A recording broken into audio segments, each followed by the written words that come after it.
Sa buhay ay naghahanap tayo ng taong katuwang na siya nating mapagkakatiwalaan. Pwedeng kaibigan, asawa o partner, mentor o di naman kaya ay kasosyo sa negosyo at iba pa.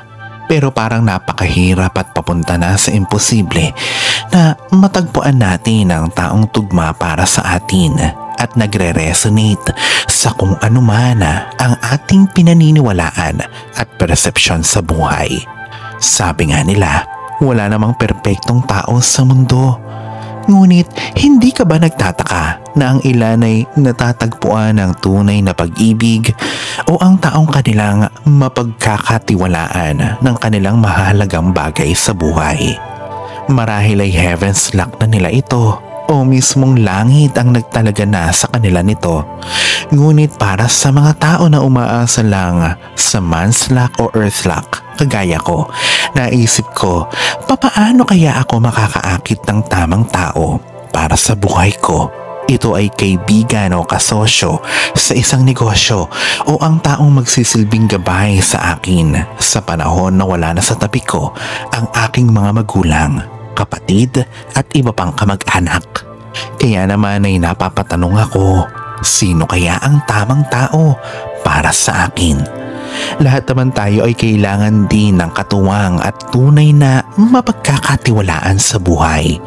At bilang isang metaphysical practitioner, nagsaliksik ako ng iba't ibang libro, article at nagtungo sa iba't ibang eksperto. At dahil dito, natuklasan ko ang isang spell na ito. At nagulat ako dahil isa lamang pala ito sa napakaraming kaparaanan na maaaring magawa natin para dito. At mula noon, dahil sa spell na ito, ay natagpuan ko ang mga tao na pwede kong maging katuwang sa pagbuo ng isang magandang kinabukasan. Kaya naman ay nagpapasalamat talaga din ako dito. Kung ngayon ka pa lang sa channel na ito, huwag kalimutang i-like at i-share ang video na ito.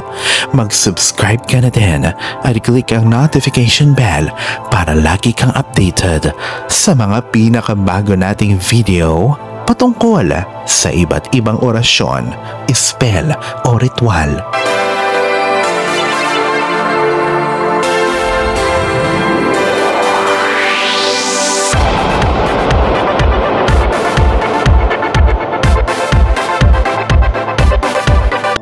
Gawin lamang ang spell na ito sa araw ng Biyernes o Linggo sa anumang oras. Kailangan mo lamang ng mga sumusunod.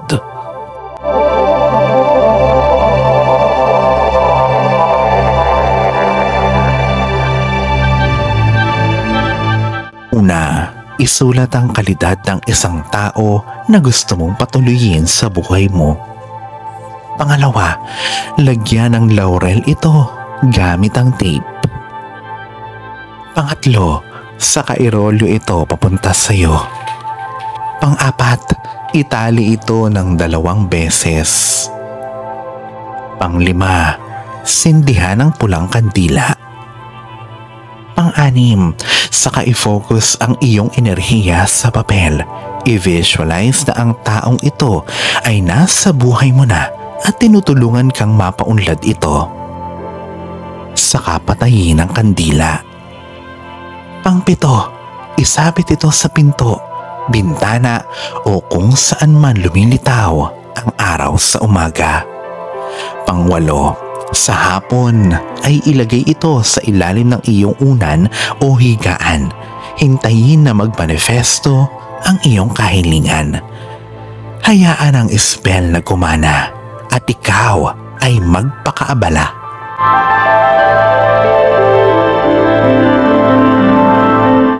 Alalahanin na sa poong may kapal pa din, nagmumula ang lahat ng pagpapala, ang kasipagan at ang kabutihan sa ating kapwa kasabay ng buo mong pananalig sa may kapal. Ang siya pa rin na dapat ay manaig. Ang mga ito ay mga gabay lamang. This is Fiddle Rosario. Thank you for watching.